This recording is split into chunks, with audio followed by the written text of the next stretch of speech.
Westray. Is that Yes. correct? Uh, Welcome again to our show.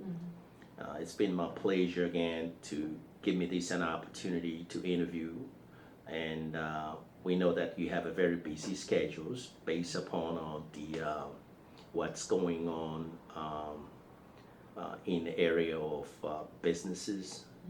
And today our conversations is going to be pretty much centered towards the entrepreneurship. Is that Yes, correct? that's correct. And welcome to our show, and walk us through the businesses that the area that you have been concentrated for the past 2 years since the world has been hit by the pandemic, COVID. Welcome, Dr. Valencia Westray. Thank you. Let's beginning these conversations now as a business professors, and share with us what is exactly you want to share or empowers the youth or the younger generations of today about business or entrepreneurship. Certainly, and thank you so much for taking out time from your schedule as well. It's a pleasure to be back with you. And I think the last time we talked, I was talking about when I went full time into real estate as the house doctor, from transitioning from teaching for 15 years in higher ed. And so I have been very busy, but I like staying busy, and business is what I do. So I'm delighted to talk to you today about the power of entrepreneurship. A couple of months back, I was just led, it was a very strong, powerful conviction that came over me to start empowering others. Since this pandemic, we've seen that things sometimes can come up in a world pandemic that we were not even prepared for. It came out of the blue. It disrupted a lot of lives in various ways. And it dawned on me, Dr. Nagula, that persons need to now focus on how they're going to maintain their livelihood and sustainability in this world of the unknown, and get back to the basics of investing in themselves. Absolutely. And I found a wonderful opportunity. As you know, I'm an entrepreneur. I've had several businesses. I have a staffing and recruiting business. I also have real estate, which is my business. And then I found another wonderful opportunity in the travel industry.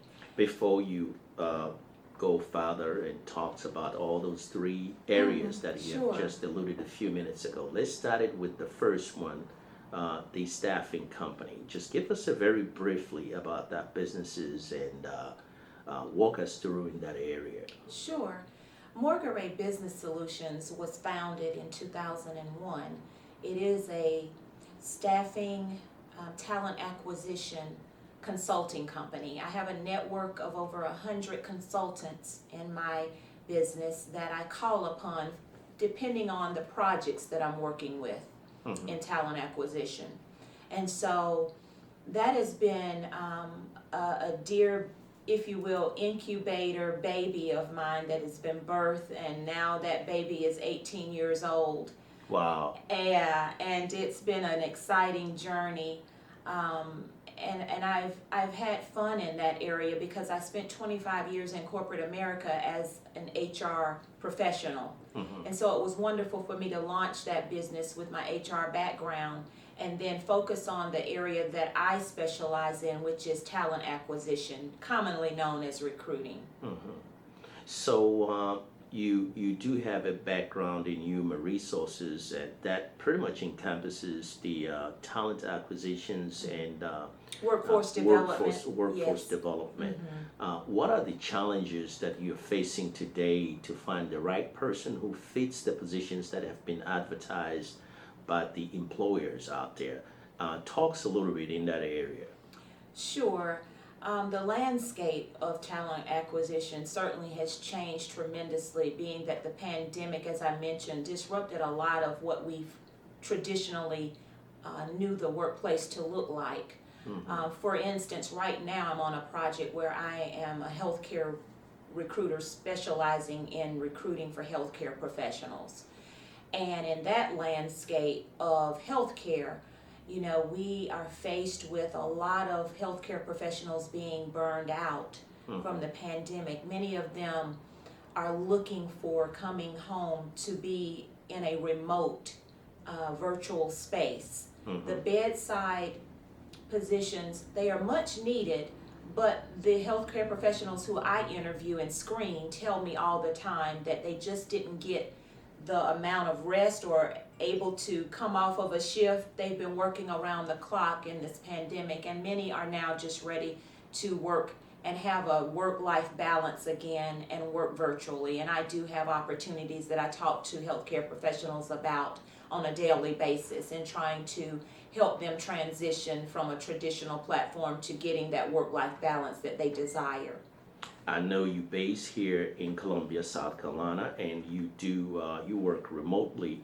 Means that your workforce that you're looking for in the healthcare industry, they don't have to be here in Columbia, South Carolina. Is that a true statement? That is absolutely true. It is actually the project I'm working on is nationwide, and the positions are remote, fully 100% remote from work from home. So we do have a lot of graduates from different healthcare professional here in Columbia, South Carolina. And the vast majority of those graduates, they are looking for jobs. It could be here in Columbia, South Carolina, or elsewhere. Yes. Let's say in California, maybe in New York. Absolutely. Detroit, Michigan. Yes. So tell us a little bit about that. Do you have that capacity of doing that, or is your job allowing you to replace these individuals outside the state of South Carolina? Wow, there is no limit. There is no boundary. When you talk about virtual recruiting now, and in what we're faced with now in post-pandemic, the whole landscape and workforce and the workspace in buildings has changed. A lot of persons are looking to work from home. That is something that employers are also having to shift their mindset and understand and be flexible towards. Before we move to the next segment, which Sure. is the real estate, tell us our viewers and our listeners about the packages that maybe your company will offer for some of these prospects in the area of healthcare professionals. Well, currently, on the project I specifically am working on, I'm specifically looking at clinical nursing opportunities for my client.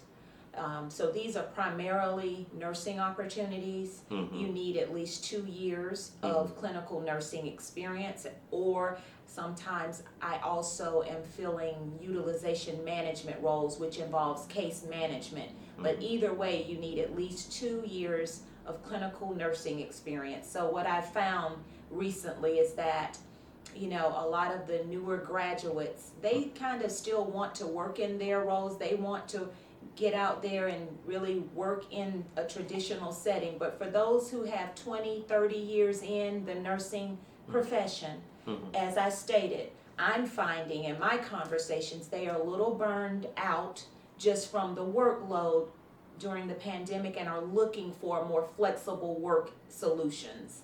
And I'm so happy that I'm able to provide that. So, based upon just you have just alluded, do you getting a lot of prospect from South Carolina and surrounding areas, particularly here in Columbia? Talks a little bit about the difficult of finding clinical experience workforce from the state of South Carolina. Well, it's a little difficult to just narrow this conversation to primarily South Carolina. I will tell you from other industries that I've recruited for, such as manufacturing, such as insurance, such as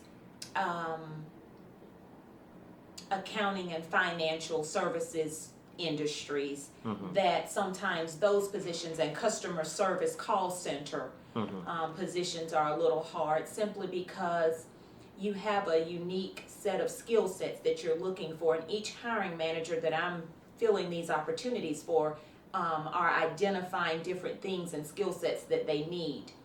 But we may have to have another segment, Dr. Pat, on this, because I certainly, my dissertation, as a matter of fact, it dealt with readiness training and job readiness training for the workforce, and making sure persons had the necessary employability skills that employers are looking for. And so that is something very near and dear to my heart, and I really don't think I have the time to go down that road today, but I would love to come back on another segment and get into that in more detail.